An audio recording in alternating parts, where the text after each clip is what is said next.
ನಮಸ್ಕಾರ ವೀಕ್ಷಕರೇ, National TV presents Bigg Boss ಅಪ್ಡೇಟ್ಗೆ ಸ್ವಾಗತ. ನಾನು ಸ್ವಾತಿ ಸಾಲ್ಯನ್. ನಿನ್ನೆ ಬಿಗ್ ಬಾಸ್ ಮನೇಲಿ ಏನೆಲ್ಲ ಆಯಿತು ಅಂತ ಅನ್ನೋದನ್ನು ರ್ಯಾಂಡಮ್ ಆಗಿ ನೋಡ್ಕೊಂಡು ಬರೋಣ. ಸೊ ನಿನ್ನೆ ಚಟುವಟಿಕೆ ನೋಡಿದ್ರೆ ಆ ಒಂದು ನಿಲ್ಲೆ ಕಾವೇರಿ ಟಾಸ್ಕ್ ಏನಿತ್ತು ಅದು ಕಂಟಿನ್ಯೂ ಆಗಿತ್ತು. ಸೊ ಆ ಟಾಸ್ಕ್ ಅಂದರೆ ನಿನ್ನೆ ನಡೆದ ಟಾಸ್ಕಲ್ಲಿ ಏನಿತ್ತು, ಸಾಕಷ್ಟು ಜಗಳಗಳು ನಿನ್ನೆ ಆಗಿದ್ವು. ಸೊ ಆ ಪ್ರೋಮೋದಲ್ಲಿ ಏನು ತೋರಿಸಿದ್ರು ಅಂದರೆ ಆ ಜಗಳಗಳಾಗಿರ್ಬೋದು, ಅಶ್ವಿನಿ ಮತ್ತು ಕಾವ್ಯ ನಡುವೆ ಆಗಿರುವಂಥ ಜಗಳಗಳಾಗಿರ್ಬೋದು, ಅದನ್ನು ತೋರಿಸಿದ್ರು, ಅದನ್ನು ಮೇನಾಗಿ ಹೈಲೈಟ್ ಮಾಡಿದ್ರು. ಸೊ ಅಲ್ಲಿ ಅವರನ್ನು ಬಿಟ್ಟು ಸಾಕಷ್ಟು ಜಗಳಗಳಾಗಿದೆ. ಈ ಸ್ಪಂದನ ಮತ್ತು ಚೈತ್ರ ನಡುವೆ ಆಗಿರ್ಬೋದು, ಅಥವಾ ರಜತ್ ಮತ್ತು ಚೈತ್ರ ನಡುವೆ ಆಗಿರ್ಬೋದು, ಆ ಒಂದು ಸುಳ್ಳಿ ಅನ್ನೋ ಪಟ್ಟವನ್ನು ಕೊಟ್ಟದಕ್ಕೆ ರಜತ್ ಅವರು ಚೈತ್ರ ಅವ್ರಿಗೆ ಸುಳ್ಳಿ ಅನ್ನೋ ಪಟ್ಟವನ್ನು ಕೊಟ್ಟಿದ್ದಕ್ಕೆ ಸೊ ಚೈತ್ರ ಅವರು ತುಂಬಾ ಓವರ್ ರಿಯಾಕ್ಟ್ ಅನ್ನ ಮಾಡಿದ್ರು. ಸೊ ಯಾಕೋ ಗೊತ್ತಿಲ್ಲ, ಚೈತ್ರ ಅವ್ರು ಇತ್ತೀಚೆಗೆ ಅವರ ಆಟ ಯಾಕೋ ತುಂಬಾ ಕಿರಿಕಿರಿ ಅನಿಸ್ತಾ ಇದೆ. ಗೊತ್ತಿಲ್ಲ ನಿಮ್ಗೂ ಹಂಗ ಅನಿಸ್ತಿದೆ ಗೊತ್ತಿಲ್ಲ, ಬಟ್ ನಂಗೆ ಪರ್ಸನಲಿ ಹಂಗೆ ಅನಿಸ್ತಾ ಇದೆ. ಯಾಕಂದ್ರೆ ಫಸ್ಟ್ ಬಂದಾಗ 2 ವಾರ ಏನ್ ಚೈತ್ರ ಆಗಿದ್ರು ಆ ಚೈತ್ರ ನಾವು ನೋಡೋಕೆ ಸಿಕ್ತಿಲ್ಲ. ಈಗ ನಮಗೆ ಲಾಸ್ಟ್ ಸೀಸನ್ ಅಲ್ಲಿ ನೋಡಿದಂತ ಚೈತ್ರವನ್ನ ನಾವು ಮತ್ತೆ ನೋಡ್ತಾ ಇದೀವಿ. ಆದ್ರೆ ಲಾಸ್ಟ್ ಸೀಸನ್ ಅಲ್ಲಿ ಇಷ್ಟೊಂದು ಅವರು ಓವರ್ ಆಗಿ ರಿಯಾಕ್ಟ್ ಮಾಡೋದಾಗಿರ್ಬೋದು, ಇಷ್ಟೊಂದು ಕಿರ್ಚಾಡೋದಾಗಿರ್ಬೋದು ಮಾಡ್ತಾ ಇರ್ಲಿಲ್ಲ. ಬಟ್ ಈ ಸೀಸನ್ ಅಲ್ಲಿ ಯಾಕಂತ ಗೊತ್ತಾಗಿಲ್ಲ. ಈ ಸೀಸನ್ ಅಲ್ಲಿ ಕಿರ್ಚಾಡಿದ್ರೆ ಹೈಲೈಟ್ ಆಗೋದಂತ ಚೈತ್ರ ಅವ್ರು ಏನಾದ್ರು ಈ ಒಂದು ಪ್ಲಾನ್ ಮಾಡ್ಕೊಂಡಿದ್ದಾರೆ, ಅಥವಾ ಹೈಲೈಟ್ ಆಗ್ಬೇಕು ಅನ್ನೋ ಕಾರಣಕ್ಕಾಗಿ ಏನಾದ್ರು ಕಿರ್ಚಾಡ್ತಿದಾರ, ಅದು ಕೂಡ ಅಷ್ಟೇ ಬೇಕಂತ ಎಲ್ಲರ ಮೇಲೂ ಕಿರ್ಚಾಡ್ತಿದ್ದಾರೆ. ಯಾರಾದ್ರೂ ಅವ್ರ ಜೊತೆ ಮಾತಾಡೋಕೆ ಬಂದ್ರು ಅಷ್ಟೇ ಏನೋ ಟ್ರಿಗರ್ ಮಾಡಿ ಮಾತಾಡೋದಾಗಿರ್ಬೋದು, ಸುಮ್ನೆ ಏನೋ ಒಂದು ಜಗಳವನ್ನ ಮಾಡೋದಾಗಿರ್ಬೋದು, ಈ ತರವನ್ನ ಚೈತ್ರ ಅವ್ರು ಮಾಡ್ತಿದ್ದಾರೆ. ಸೊ ಇದು ಅವ್ರಿಗೆ ಗೊತ್ತಿದೆ, ಮನೆಯವ್ರಿಗೆ ಎಲ್ರಿಗೂ ಗೊತ್ತಿದೆ ಅವ್ರು ಡ್ರಾಮಾ ಮಾಡ್ತಿದ್ದಾರೆ, ಒಂದು ಕರೆಕ್ಟ್ ಆಗಿ ಗೊತ್ತಾಗುತ್ತೆ ಡ್ರಾಮಾ ಮಾಡ್ತಿದ್ದಾರೆ ಅನ್ನೋದು. ಸೊ ಯಾಕೋ ಗೊತ್ತಿಲ್ಲ, ಚೈತ್ರ ಅವ್ರು ತುಂಬಾನೇ ಓವರ್ ರಿಯಾಕ್ಟ್ ಮಾಡೋದಾಗಿರ್ಬೋದು, ಅಥವಾ ತುಂಬಾ ಪರ್ಸನಲಿ ಆಗಿ ಹೋಗೋರ ಹತ್ರ ಟಾಸ್ಕ್ ವಿಚಾರ ಆಗಿರ್ಬೋದು, ಅಥವಾ ಅವರ ಮೇಲೆ ಉಗ್ಯೋದಾಗಿರ್ಬೋದು, ಪರ್ಚೋದಾಗಿರ್ಬೋದು, ಈ ಥರವನ್ನ ಮಾಡ್ತಿದ್ದಾರೆ. ಇದೆಲ್ಲ ಒಂದು ಕಡೆ ಚೈತ್ರ ಅವರ ಆಟಕ್ಕೆ ತುಂಬ ಎಫೆಕ್ಟ್ ಆಗ್ತಾ ಇದೆ. ಅವರ ಒಂದು ಏನಿದೆ, ಅವರ ಈ ಬದಲಾವಣೆ ಏನಿದೆ ಇದು ಇಷ್ಟ ಆಗ್ತಿಲ್ಲ ಜನರಿಗೆ.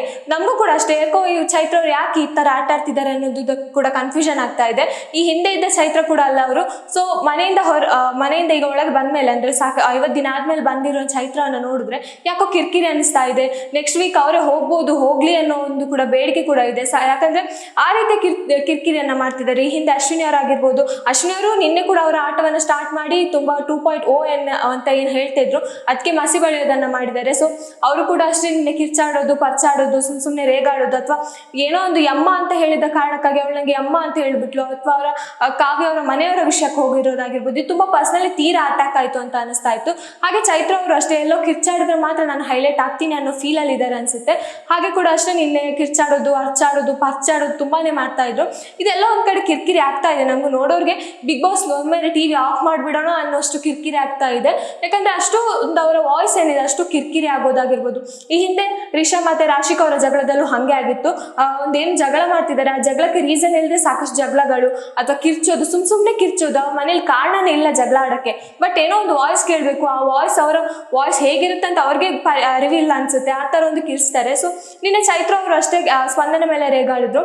ಆ ಟಾಸ್ಕ್ ಅಲ್ಲಿ ಏನಾಗಿತ್ತು, ರಾಶಿಕಾ ಅವ್ರು ತುಂಬಾ ಯಾಕೋ ನರ್ವಸ್ ಆಗ್ತಾ ಇದ್ದಾರೆ, ಒಂದು ಉಸ್ತುವಾರಿಯನ್ನ ಮಾಡಕ್ಕೆ ತುಂಬಾ ನರ್ವಸ್ ಆಗ್ತಾ ಇದ್ದಾರೆ ಅಂತ ಅನಿಸ್ತಾ ಇದೆ. ಯಾಕಂದ್ರೆ ಟಾಸ್ಕ್ ಅಂತ ಬಂದಾಗ ಟಾಸ್ಕ್ ಅಲ್ಲಿ ಏನ್ ಆಗ್ತಾ ಇದೆ ಅದ್ರ ಬಗ್ಗೆ ಒಂದು ತೀರ್ಮಾನ ಕೊಡೋದನ್ನ ಬಿಟ್ಟು ಅವರು ಒಮ್ಮೆ ಬಿಗ್ ಬಾಸ್ಗೆ ಹೇಳ್ತಾರೆ ಚೈತ್ರ ಅವರ ಟೀಮ್ ವಿನ್ ಆಯ್ತು ಅಂತ, ಮತ್ತೊಮ್ಮೆ ಹೇಳ್ತಾರೆ ಗೇಮ್ ರದ್ದಾಯ್ತು ಅಂತ ಹೇಳ್ತಾರೆ. ಇನ್ನೊಮ್ಮೆ ಬಿಗ್ ಬಾಸ್ ಕ್ಲಿಯರ್ ಆಗಿ ಕೇಳಿದಾಗ, ಅಂದ್ರೆ ನಿನ್ನೆ ಬಿಗ್ ಬಾಸ್ ಕೂಡ ಗೇಮ್ ನಡುವೆ ಬಂದ್ರು. ಯಾಕಂದ್ರೆ ಅವ್ರ ಮನೆಯವರೆಲ್ಲ ರಾಶಿಕಾ ಅವ್ರ ಹತ್ರ ಮಾತಾಡ್ಬೇಕಾದ್ರೆ ವಾದವನ್ನ ಮಾಡಕ್ ಸ್ಟಾರ್ಟ್ ಮಾಡಿದ್ವಿ. ಸ್ಪಂದನ, ಕಾವ್ಯ, ರಜತ್ ಆದ್ರೂ ಸ್ವಲ್ಪ ಸುಮ್ಮನಿದ್ರು, ಬಟ್ ಬೇರೆಯವರೆಲ್ಲ ವಾದವನ್ನ ಮಾಡಕ್ಕೆ ಸ್ಟಾರ್ಟ್ ಮಾಡಿದ್ರು, ಚೈತ್ರ ಅವರಾಗಿರ್ಬೋದು. ಸೊ ಆಗ ಬಿಗ್ ಬಾಸ್ ಹೇಳ್ತಾರೆ, ಅಂದ್ರೆ ಒಂದು ಏನು ವಾರ್ನಿಂಗ್ ತರ ಕೊಡ್ತಾರೆ, ನಾನು ಯಾರ ಹತ್ರ ಮಾತಾಡ್ತಿದ್ದೀನಿ, ನೀವ್ ಯಾಕೆ ನಡುವಲ್ಲಿ ಮಾತಾಡ್ತೀವಿ, ಆ ತರ ಒಂದು ಮಾತನ್ನ ಹೇಳ್ತಾರೆ. ಸೊ ಅಲ್ಲಿ ರಾಶಿಕಾ ಅವ್ರು ಹೇಳ್ತಾರೆ ಆಮೇಲೆ ಗೇಮ್ ರದ್ದು ಮಾಡೋಣ ಅಂತ.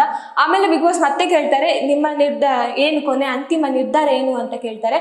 ಆಗ ರಾಶಿಕಾ ಅವ್ರು ಹೇಳ್ತಾರೆ ಕಾವ್ಯ ಅವರ ಟೀಮ್ ವಿನ್ ಆಯ್ತು ಅನ್ನೋದು. ಸೊ ಇಲ್ಲಿ ಅವ್ರಿಗೆ ಕ್ಲಾರಿಟಿ ಇಲ್ಲ ಯಾವ ಟೀಮ್ ವಿನ್ ಆಯ್ತು, ಯಾವ ಟೀಮ್ಗೆ ಮಾರ್ಕ್ ಕೊಡ್ಬೇಕು.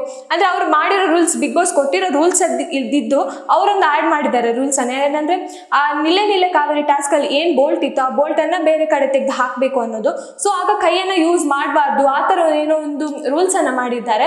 ಸೊ ಆ ರೂಲ್ಸ್ ಬಿಗ್ ಬಾಸ್ ಬುಕ್ ಅಲ್ಲಿ ಇರ್ಲಿಲ್ಲ, ಬಟ್ ಉಸ್ತುವಾರಿ ಹೇಳಿದ ರೂಲ್ಸ್ ಅನ್ನ ಮನೆಯವರು ಪಾಲಿಸಿದ್ದಾರೆ. ಆದ್ರೆ ಚೈತ್ರ ಅವ್ರು ಏನ್ ಮಾಡಿದ್ದಾರೆ ಅಂದ್ರೆ ಬೋಲ್ಟ್ ತೆಗಿಲಿಕ್ಕೆ ಹೇಳುವಾಗ್ಲೂ ಕೂಡ 1 ನಿಮಿಷ ಹಾಗೆ ಇಟ್ಕೊಂಡು ಮತ್ತೆ ಬೋಲ್ಟ್ ಅನ್ನ ತೆಗೆದಿದ್ದಾರೆ.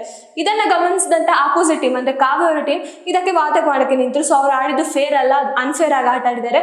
ಸೊ ಅವ್ರು ಹೇಗೆ ಗೆಲ್ಲೋಕ್ ಸಾಧ್ಯ, ನಮ್ಗೆ ರೂಲ್ಸ್ ಗೊತ್ತಿದ್ರೆ ನಾವು ಹಂಗೆ ಆಟ ಆಡ್ತಿದ್ವಿ, ನಾವು ಹಂಗೆ ಮಾಡ್ತಿದ್ವಿ, ನಾವು ಹಂಗೆ ಏನಾದ್ರು ಮಾಡಿದ್ರೆ ನಾವು ನಮ್ಮಲ್ಲೂ ನೀರು ಜಾಸ್ತಿ ಇರ್ತಿತ್ತು, ಅವ್ರು ಹಾಗೆ ಮಾಡಿದಕ್ಕೆ ಅವರಲ್ಲಿ ನೀರು ಜಾಸ್ತಿ ಇದೆ ಅನ್ನೋ ವಾದ, ಕೆಲವು ಪ್ರತಿವಾದಗಳು ಆಯ್ತು. ಸೊ ಆ ವಿಚಾರ ಅಂತ ಬಂದಾಗ ರಾಶಿಕ್ ಅವ್ರಿಗೆ ಕನ್ಫ್ಯೂಷನ್ ಸ್ಟಾರ್ಟ್ ಆಗುತ್ತೆ. ಆ ಕನ್ಫ್ಯೂಷನ್ ಅಲ್ಲಿ ಏನ್ ಹೇಳ್ಬೇಕು ಅನ್ನೋದು ಅವರಿಗೆ ಗೊತ್ತಾಗಿರಲ್ಲ. ಫಸ್ಟ್ ಚೈತ್ರ ಅವ್ರ ಟೀಮ್ ವಿನ್ ಆಯ್ತು ಅಂತ ಹೇಳ್ತಾರೆ.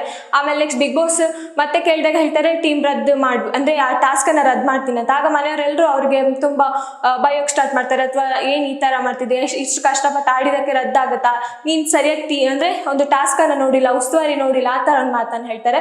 ಆಮೇಲೆ ಮತ್ತೆ ಬಿಗ್ ಬಾಸ್ ಹೇಳ್ತಾರೆ ನಿಮ್ಮ ಅಂತಿಮ ತೀರ್ಮಾನ ಏನು ಅಂತ ಕೇಳಿದಾಗ ರಾಶಿಕ್ ಅವ್ರು ಹೇಳ್ತಾರೆ ಇವರು ಕಾವ್ಯ ಅವರ ಟೀಮ್ ವಿನ್ ಆಯ್ತು ಅನ್ನೋ ಮಾತನ್ನ ಹೇಳ್ತಾರೆ. ಸೊ ಆಗ ಚೈತ್ರ ಅವ್ರಿಗೆ ಟ್ರಿಗರ್ ಆಗುತ್ತೆ, ಮತ್ತೆ ಜಗಳ ಸ್ಟಾರ್ಟ್ ಆಗುತ್ತೆ. ರಾಶಿಕ್ ಅವರ ಉಸ್ತುವಾರಿಗೆ ಬೈತಾರೆ, ಅವರ ಉಸ್ತುವಾರಿ ಆಗಿಲ್ಲ ಹೀಗೆಲ್ಲ ಚೆನ್ನಾಗಿ ಮಾಡಲ್ಲ, ಮೋಸದ ಉಸ್ತುವಾರಿ ಮಾಡ್ತಾರೆ, ಆ ತರ ಮಾತುಗಳನ್ನ ಚೈತ್ರ ಅವ್ರು ಹೇಳ್ತಾರೆ.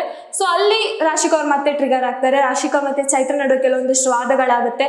ಆಮೇಲೆ ಸ್ಪಂದನ ಅವ್ರಿಗೆ ಹೋಗುವಾಗ ಮೋಸ ಮಾಡಿ ಗೆದ್ದಿದ್ದು ಆ ತರ ಒಂದು ಮಾತನ್ನ ಚೈತ್ರ ಅವ್ರು ಹೇಳ್ತಾರೆ. ಸೊ ಆಗ ಸ್ಪಂದನ ಅವ್ರಿಗೆ ಟ್ರಿಗರ್ ಆಗುತ್ತೆ. ಸ್ಪಂದನ ಅವ್ರು ಅಲ್ಲಿ ಮಾತಾಡೋಕೆ ಸ್ಟಾರ್ಟ್ ಮಾಡ್ತಾರೆ. ಸೊ ಈಗ ಏನ್ ಮಾಡ್ತಿದ್ದಾರೆ ಅಂದ್ರೆ ಚೈತ್ರ ಅವ್ರು ಒಂದೊಂದೇ ಈಗ ಒಬ್ಬೊಬ್ಬರ ವಿಷಯವನ್ನ ತೆಗೆದುಕೊಂಡು ಒಬ್ಬೊಬ್ಬರಿಗೆ ಟ್ರಿಗರ್ ಮಾಡೋದಾಗಿರ್ಬೋದು, ಅಥವಾ ಏನೋ ಒಂದು ಪಾಯಿಂಟ್ ಇಟ್ಕೊಂಡು ಈಗ ಆಟದ ವಿಷಯ ಅವ್ರು ಮೋಸ ಮಾಡಿ ಆಟ ಆಡಿದ್ರು ಅಥವಾ ಅವರು ಚೆನ್ನಾಗಿ ಆಟ ಆಡಿಲ್ಲ ಆ ತರ ಮಾತುಗಳನ್ನ ಹೇಳಿ ಅವರನ್ನ ಟ್ರಿಗರ್ ಮಾಡಿಸಿ ಮತ್ತೆ ಅವ್ರ ಜೊತೆ ಜಗಳ ಮಾಡಿ ತಾನೆಲ್ಲೋ ಹೈಲೈಟ್ ಆಗ್ಬೇಕು ಅನ್ನೋದನ್ನ ಇಲ್ಲಿ ಮಾಡ್ತಿದ್ದಾರೆ ಅಂತ ಅನ್ಸುತ್ತೆ. ಅವರು ಮಾತು ಹೇಳ್ತಾರೆ, ನನ್ನ ಮನೇಲಿ ಅತ್ತೆ ಇದ್ದಾರೆ, ನನ್ನ ಗಂಡ ಇದ್ದಾರೆ, ಎಲ್ಲ ಟೀಮ್ ನೋಡ್ತಿದ್ದಾರೆ ನನ್ನನ್ನು ಅಂತ ಹೇಳ್ತಾರೆ. ಬಟ್ ಇವ್ರು ಈ ತರ ಕಿರ್ಚಾಡೋದವ್ರು ನೋಡಲ್ವಾ? ಯಾಕೆ ಅವ್ರು ಈ ತರ ಕಿರ್ಚಾಡೋದನ್ನ ಅವ್ರು ಯಾಕೆ ಗಮನಿಸಲ್ವಾ? ಇವ್ರು ಈ ತರ ಮಾಡಿದ್ರೆ ಅವ್ರು ಯಾರು ಏನು ಹೇಳಲ್ವಾ? ಅದೊಂದು ಪ್ರಶ್ನೆ ಅವ್ರಿಗೆ ಬರಲ್ವಾ? ಬೇರೆಯವ್ರು ಏನಾದ್ರು ಇವ್ರಿಗೆ ಹೇಳಿದ್ರೆ ಮಾತ್ರ ಸುಳ್ಳಿ ಸುಳ್ಳಿ ಅಂತ ಪಟ್ಟವನ್ನ ಕೊಟ್ರೆ ಮಾತ್ರ ಚೈತ್ರ ಅವರ ಮನೆಯವ್ರು ನೋಡ್ತಾರೆ, ಗಂಡ ನೋಡ್ತಾರೆ ಅಂತ ಮಾತನ್ನ ಹೇಳ್ತಾರೆ. ಅದೇ ಅವ್ರು ಬೇರೆಯವ್ರ ಮೇಲೆ ಕಿರ್ಚಾಡೋದು, ಪರ್ಚಾಡೋದು, ತೂ ಅಂತ ಒಗೆಯೋದು ಇದು ಅವರ ಮನೆಯವ್ರು ನೋಡಲ್ವಾ ಅನ್ನೋದು ಪ್ರಶ್ನೆ ಆಗುತ್ತೆ. ಇದು ಚೈತ್ರ ಅವ್ರಿಗೂ ಕೂಡ ಕೇಳ್ಬೇಕು ಅಂತ ಅನ್ಸುತ್ತೆ. ಯಾಕಂದ್ರೆ ಬೇರೆ ವಿಷಯಕ್ಕೆಲ್ಲ ನನ್ನ ಮನೆಯವ್ರು ನೋಡ್ತಾರೆ ಅಂತ ಹೇಳ್ತಾರೆ. ಈಗ ಸುಳ್ಳಿ ಅಂತ ಹೇಳೋದು ಹೋದ ಸೀಸನ್ ಅಲ್ಲಿ ಟ್ರೋಲ್ ಆಗಿರುವಂತ ವಿಷಯ, ಅದು ತಮಾಷೆಗೆ ಟ್ರೋಲ್ ಆಗಿದೆ, ಸೀರಿಯಸ್ ಆಗಿ ಏನೂ ಆಗಿಲ್ಲ. ಅವರಿಬ್ರು ಬಾಂಡಿಂಗ್ ಅನ್ನ ಅದು ಇನ್ನೂ ಸ್ಟ್ರಾಂಗ್ ಮಾಡ್ತಿತ್ತು. ರಜತ್ ಮತ್ತೆ ಚೈತ್ರ ಅವರ ಬಾಂಡಿಂಗ್ ಇನ್ನೂ ಸ್ಟ್ರಾಂಗ್ ಆಗೋಕ್ಕೆ ಆ ಒಂದು ಸುಳ್ಳಿ ಅಥವಾ ಅವ್ರ ಕಾಲು ಎಳೆಯೋದಾಗಿರ್ಬೋದು ಇದೊಂದು ಹೈಲೈಟ್ ಆಗಿತ್ತು. ಬಟ್ ಇಲ್ಲಿ ಅದನ್ನ ಯೂಸ್ ಮಾಡಿದಕ್ಕೆ ಚೈತ್ರ ಅವರು ನಿಂಗೆ ಬೇರೆ ಏನೋ ಇದಿಲ್ಲ, ಹೆಸರು ಕಳೆಯೋಕ್ಕಿಲ್ಲ, ನಿಂಗೇನೋ ಬಿರುದು ಕೊಡೋಕ್ಕಿಲ್ಲ, ಲಾಸ್ಟ್ ಟೈಮ್ ಯೂಸ್ ಮಾಡಿದನ್ನೇ ಈಗ ಯೂಸ್ ಮಾಡ್ತಾ ಇದ್ಯಾ ಒಂದು ಮಾತು ಹೇಳ್ತಾರೆ. ಆಮೇಲೆ ಒಂದು ಸುಳ್ಳಿ ಅಂತ ಹೇಳಿದಕ್ಕೆ ಅಳ್ತಾರೆ ಕೂಡ, ಕೆಲವೊಂದಿಷ್ಟು ಡ್ರಾಮಾಗಳಾಗುತ್ತೆ. ನನ್ನ ಮನೆಯವ್ರು ನೋಡ್ತಾ ಇದ್ದಾರೆ, ಗಂಡ ನೋಡ್ತಾ ಇದ್ದಾರೆ ಅಂತ ಹೇಳ್ತಾರೆ. ಅದೇ ಇವರು ಬೇರೆಯವ್ರ ಮೇಲೆ ಉಗ್ದಾಗ ಅಥವಾ ಪರ್ಚಿದಾಗ ಅವ್ರು ಬೇರೆಯವ್ರಿಗೆ ಏನಾದರೂ ಹೇಳಿದಾಗ ಅದು ಇವರ ಮನೆಯಲ್ಲಿ ನೋಡಲ್ವಾ, ಇವರಿಗೆ ಅದು ಗೊತ್ತಾಗಲ್ವಾ ಅನ್ನೋದು ಇಲ್ಲಿ ಪ್ರಶ್ನೆ ಆಗುತ್ತೆ. ಇನ್ನು ಚೈತ್ರ ಅವ್ರ ಆಟ ಕೂಡ ಅಷ್ಟೇ. ಆಟ ಅಂತ ಬಂದಾಗ ಕೆಲವೊಂದಿಷ್ಟು ಮೋಸದ ಆಟಗಳನ್ನ ಆಡಿದ್ದು ಕೂಡ ನೋಡಿದ್ದೇವೆ ನಾವು. ನಿನ್ನೆನೂ ಅಷ್ಟೇ, ನಿಲ್ಲೆ ಕಾವೇರಿ ಟಾಸ್ಕ್ ಅಲ್ಲಿ ಕೂಡ ಅಷ್ಟೇ ಮೋಸದ ಆಟವನ್ನ ಆಡಿದ್ದಾರೆ. ಆಮೇಲೆ ಈ ವಿಷಯವನ್ನ ಇಟ್ಕೊಂಡು ಗಿಲ್ಲಿ ಅವ್ರು ತಮಾಷೆ ಮಾಡೋಕೆ ಸ್ಟಾರ್ಟ್ ಮಾಡಿದ್ರು. ಗೊತ್ತಲ್ಲ, ಗಿಲ್ಲಿ ಅವ್ರಿಗೆ ಯಾವ್ದಾದ್ರು ಪಾಯಿಂಟ್ ಸಿಕ್ಕಿದ್ರೆ ಸಾಕು ಅವರ ಕಾಲು ಎಳಿಲಿಕ್ಕಂತಾನೆ ಕಾಯ್ತಾ ಇರ್ತಾರೆ. ಸೊ ಹಾಗಾಗಿ ನಿನ್ನೆ ಕೂಡ ಚೈತ್ರ ಅವರ ಒಂದು ಪಾಯಿಂಟ್ ಸಿಕ್ತು. ರಜತ್ ಮತ್ತೆ ಗಿಲ್ಲಿ ಕುತ್ಕೊಂಡು ಚೈತ್ರ ಅವರ ಕಾಲು ಎಳೆಯೋದಾಗಿರ್ಬೋದು ಈ ತರ ಸಾಕಷ್ಟು ನಿನ್ನೆ ಮಾಡಿದ್ರು. ಸೊ ಅದನ್ನೊಂದು ಪ್ರೋಮೋವನ್ನು ಕೂಡ ಮಾಡಿಬಿಟ್ಟಿದ್ರು, ತಮಾಷೆ ಮಾಡೋದಾಗಿರ್ಬೋದು, ಕಾಲು ಎಳೆಯೋದಾಗಿರ್ಬೋದು. ಯಾಕಂದ್ರೆ ಚೈತ್ರ ಅವ್ರು ಲಾಸ್ಟ್ ಸೀಸನ್ ಅಲ್ಲೂ ಅಷ್ಟೇ ಕೆಲವೊಂದು ಸುಳ್ಳುಗಳನ್ನ ಹೇಳಿ ಅಲ್ಲಿ ಪಾರಾಗಿರುವಂತ ವ್ಯಕ್ತಿ ಅವರು. ಅಂದ್ರೆ ವೀಕೆಂಡ್ ಬಂದಾಗ ಸುದೀಪ್ ಅವರು ಎಷ್ಟೋ ಸಲ ಹೇಳಿದ್ದಾರೆ, ನಿಮ್ಗೆ ಶುಕ್ರವಾರ ಬಂದಾಗ ಯಾಕೆ ಜ್ವರ ಬರೋದು ಅಥವಾ ಯಾಕೆ ಹುಷಾರ್ ತಪ್ಪಿರಿ ಅನ್ನೋ ಮಾತನ್ನ ಸುದೀಪ್ ಅವರು ಹೇಳ್ತಾರೆ.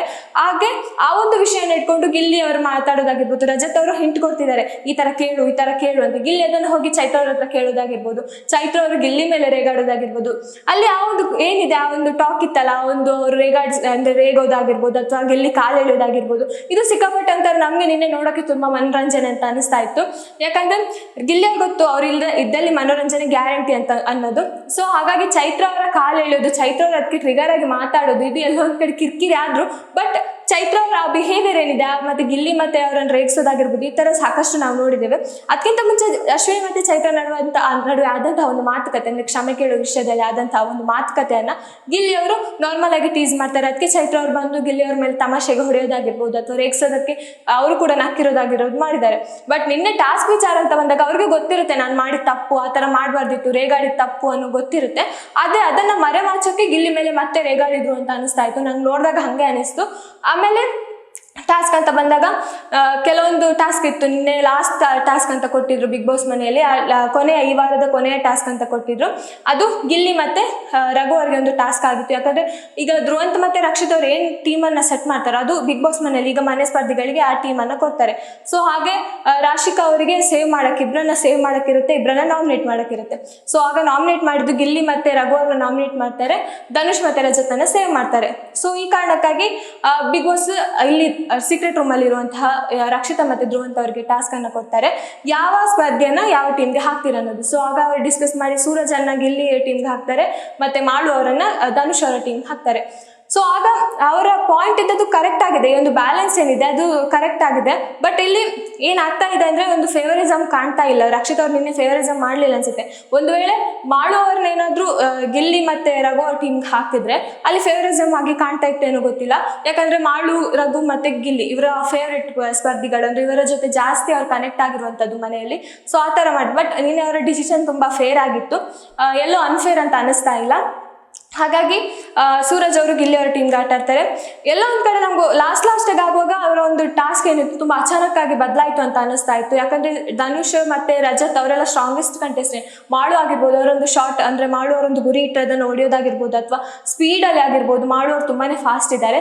ಸೊ ಒಂದು ಹೋಪ್ ಇತ್ತು ಧನುಷ್ ಅವ್ರು ಏನಾದ್ರು ವಿನ್ ಆಗ್ಬೋದು. ಬಟ್ ಅಚಾನಕ್ ಆಗಿ ಅದಂತ ಸರ್ಪ್ರೈಸಿಂಗ್ ಆಗಿ ಗಿಲ್ಲಿ ಅವರ ಟೀಮ್ ವಿನ್ ಆಗುತ್ತೆ.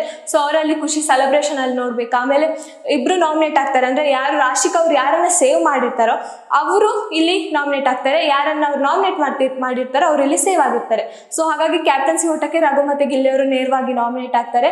ಸೊ ಇಲ್ಲಿ ಗಿಲ್ಲಿ ಅವರು ಈಗ ಕ್ಯಾಪ್ಟನ್ಸಿ ಓಟಕ್ಕೆ ನಾಮಿನೇಟ್ ಆಗಿದ್ದಾರೆ. ಈಗ ಟಾಸ್ಕ್ ಇನ್ನೂ ಗೊತ್ತಾಗಬೇಕು, ಯಾವ ಟಾಸ್ಕ್ ಇರ್ಬೋದು. ಇವತ್ತೊಂದು ಪ್ರೋಮೋವನ್ನ ಬಿಟ್ಟಿದ್ದಾರೆ. ಸೊ ಆ ಪ್ರೋಮೋದಲ್ಲಿ ನೋಡಿದ್ರೆ ಗೊತ್ತಾಗುತ್ತೆ ಏನಾದ್ರೂ ಇದು ಕ್ಯಾಪ್ಟನ್ಸಿ ಓಟದ ಟಾಸ್ಕ್ ಇರ್ಬೋದು ಅನ್ಸುತ್ತೆ. ಬಟ್ ಅಲ್ಲಿ ಸೂರಜ್ ಅವರು ಆಟ ಆಡ್ತಿದ್ದಾರೆ. ಸೂರಜ್ ಮತ್ತೆ ಕಾವ್ಯ ಅವರು ಒಂದು ಟೀಮ್ ಆದ್ರೆ ರಘು ಮತ್ತೆ ಗಿಲ್ಲಿ ಅವರು ಒಂದು ಟೀಮ್ ಆಗಿರ್ತಾರೆ. ಸೊ ನನ್ಗೆ ಅನ್ಸೋ ಪ್ರಕಾರ ಇದು ಕ್ಯಾಪ್ಟನ್ಸಿ ಓಟದ ಟಾಸ್ಕ್ ಆಗಿರ್ಬೋದು ಅನ್ಸುತ್ತೆ. ಹಾಗಾಗಿ ಈ ಆಟವನ್ನ ಆಡಿರ್ತಾರೆ. ಯಾಕಂದ್ರೆ ನಿನ್ನೆ ಬಿಗ್ ಬಾಸ್ ಹೇಳಿದ್ದಾರೆ ಇದು ಈ ವಾರದ ಕೊನೆಯ ಟಾಸ್ಕ್ ಅನ್ನೋದು. ಬಟ್ ಈಗ ಇವತ್ತಿನ ಬಿಟ್ಟ ಪ್ರೋಮೋದಲ್ಲಿ ನೋಡಿದ್ರೆ ಇದೊಂದು ಟಾಸ್ಕ್ ಅನ್ನ ಕೊಟ್ಟಿದ್ದಾರೆ. ಆ ಟಾಸ್ಕ್ ಅಲ್ಲಿ ಕೆಲವಷ್ಟು ಕಾವ್ಯ ಮತ್ತೆ ಗಿಲ್ಲಿ ನಡುವೆ ಜಗಳ ಆಗುತ್ತೆ. ಎಲ್ಲಾದ್ರೂ ಗಿಲ್ಲಿ ಮೋಸದ ಆಟವನ್ನ ಆಡಿದ್ರ, ಅದಕ್ಕೆ ಕಾವ್ಯ ಅವ್ರು ಪ್ರಶ್ನೆ ಮಾಡ್ತಾರ ಅನ್ನೋದು ಇಲ್ಲಿ ಗೊತ್ತಾಗಿಲ್ಲ. ಬಟ್ ಕಾವ್ಯ ಅವ್ರು ಹೇಳಿದಕ್ಕೆ ಗಿಲ್ಲಿ ಅವ್ರೇನೋ ಒಂದು ಪ್ರತ್ಯುತ್ತರವನ್ನ ಕೊಡೋದಾಗಿರ್ಬೋದು. ಇಲ್ಲಿ ಅವರಿಬ್ಬರ ನಡುವೆ ಒಂದು ವಾದ ಆಗಿರೋದನ್ನ ನಾವು ನೋಡಿದ್ವಿ. ಅಲ್ಲಿ ರಘು ಅವರು ಸುಮ್ಮನಿದ್ದಾರೆ, ಅಂದ್ರೆ ರಘು ಅವ್ರು ಯಾವುದೇ ಒಂದು ಆಟವನ್ನ ಆಡಿದ್ರೆ ಅದು ಫೇರ್ ಇದ್ರೆ ಮಾತ್ರ ಅವರು ಏನು ಮಾತಾಡಲ್ಲ. ಅನ್ಫೇರ್ ಆಗಿದ್ರೆ ಅವರ ಟೀಮ್ ಆದ್ರೂ ಪರವಾಗಿಲ್ಲ, ಅವ್ರು ಹೋಗಿ ಅಲ್ಲಿ ನ್ಯಾಯವನ್ನ ಮಾತಾಡ್ತಾರೆ ಅಥವಾ ತಪ್ಪನ್ನ ಅಲ್ಲಿ ತಪ್ಪು ಅಂತಾನೆ ಹೇಳ್ತಾರೆ. ಆದ್ರೆ ಇಲ್ಲಿ ರಘು ಅವರು ಸುಮ್ಮನಿದ್ದಾರೆ ಅಂದ್ಮೇಲೆ ಅಲ್ಲಿ ಏನು ತಪ್ಪಾಗಿಲ್ಲ. ರಾಶಿಕ್ ಅವರು ಕೂಡ ಅಷ್ಟೇ ಗಿಲ್ಲಿ ಅವರ ಒಂದು ಆಟ ತಪ್ಪಾಗಿಲ್ಲ ಅನ್ನೋ ವಾದ ಮಾಡ್ತಾರೆ. ಬಟ್ ರಜತ್ ಅವರು ಅದು ಸರಿ ಇಲ್ಲ, ಒಂದು ವೈಪರ್ ಅಂದ್ರೆ ಮನೆ ಒರೆಸುವಂತ ವೈಪರ್ ಅಂದ್ರೆ ಕಿಚನ್ ಕ್ಲೀನ್ ಮಾಡುವಂತ ವೈಪರ್ ಏನಿದೆ ಅದು ಆ ತರ ಇರಲ್ಲ. ಆ ಒಂದು ವಸ್ತುವನ್ನ ತಗೊಂಡ್ ಬಂದು ಆ ಬಾಕ್ಸಿಗೆ ಹಾಕೊಂಡ್ ಬರುವಂತ ಟಾಸ್ಕ್ ಇರುತ್ತೆ. ಸೊ ಅಲ್ಲಿ ಆ ತರ ಕಾಣ್ತಿಲ್ಲ ಅನ್ನೋದನ್ನ ಹೇಳ್ತಾರೆ. ಹಾಗಾಗಿ ಅಲ್ಲಿ ಕೆಲವೊಂದಿಷ್ಟು ವಾದಗಳು, ಆಮೇಲೆ ನೋಡ್ಬೇಕು ಯಾರಿಗೆ ಯಾರ ವಾದ ಸರಿಯಾಗುತ್ತೆ ಅನ್ನೋದು. ಬಟ್ ಬಿಗ್ ಬಾಸ್ ಹೇಳಿರೋದು ವಸ್ತುವನ್ನ ತರಕ್ಕೆ ಅಂತ, ಅದ್ ಬಿಟ್ರೆ ಈ ತರದೇ ತರಬೇಕು ಆ ತರದೇ ತರಬೇಕು ಅನ್ನೋದನ್ನ ರೂಲ್ಸ್ ಇದೆಯಾ ಇಲ್ವಾ ಗೊತ್ತಿಲ್ಲ. ಬಟ್ ನಾವು ಪ್ರೋಮೋನ ನೋಡಿ ಏನು ಕೂಡ ಡಿಸೈಡ್ ಮಾಡಕ್ ಆಗಲ್ಲ. ಸೊ ಹಾಗಾಗಿ ಪ್ರೋಮೋದಲ್ಲಿ ಈ ತರ ಒಂದು ಸಿಚುವೇಶನ್ ಕ್ರಿಯೇಟ್ ಆಗಿದೆ. ಸೊ ಇದನ್ನ ಯಾವ ರೀತಿ ಅಂದ್ರೆ ಇದು ಯಾವ ರೀತಿ ಇದು ಕ್ಯಾಪ್ಟನ್ಸಿ ಓಟದ ಟಾಸ್ಕ್ ಅಥವಾ ಏನಿದು, ಯಾವ ಟಾಸ್ಕ್, ಯಾಕೆ ಈ ಟಾಸ್ಕ್ ಅನ್ನು ಕೊಟ್ಟಿದ್ದಾರೆ, ಇನ್ನೇನಾದ್ರೂ ಈ ಟಾಸ್ಕ್ ಇಂದ ಏನಾದ್ರು ಕ್ಯಾಪ್ಟನ್ ಆದವರಿಗೆ ಅಂದ್ರೆ ಜೋಡಿ ಕ್ಯಾಪ್ಟನ್ ಏನಾದ್ರು ಆಗ್ತಾರೆ. ಯಾಕಂದ್ರೆ ಫಸ್ಟ್ಲಿ ಜೋಡಿ ಕ್ಯಾಪ್ಟನ್ ಆಗಿದ್ರು ಅಭಿಷೇಕ್ ಮತ್ತೆ ಸ್ಪಂದನ್ ಅವರು. ಸೊ ಈ ಟಾಸ್ಕ್ ಅಲ್ಲಿ ಏನಾದ್ರು ಜೋಡಿ ಕ್ಯಾಪ್ಟನ್ ಅಂತ ಇದೆಯಾ, ಇದು ಯಾವ ತರದ ಆಟ, ಯಾಕೆ ಈ ಆಟವನ್ನ ಕೊಟ್ರು, ಯಾಕೆ ಇವರು ಅದು ಇಷ್ಟೊಂದು ಜಗಳ ಆಯ್ತು ಅನ್ನೋದನ್ನ ನಾವು ಇವತ್ತಿನ ಎಪಿಸೋಡ್ ಅಲ್ಲಿ ನೋಡ್ಬೇಕು. ಸೊ ಇನ್ನಷ್ಟು ವಿಷಯಕ್ಕಾಗಿ ನೋಡ್ತಾ ಇರಿ ನ್ಯಾಷನಲ್ ಟಿವಿ. ಧನ್ಯವಾದಗಳು.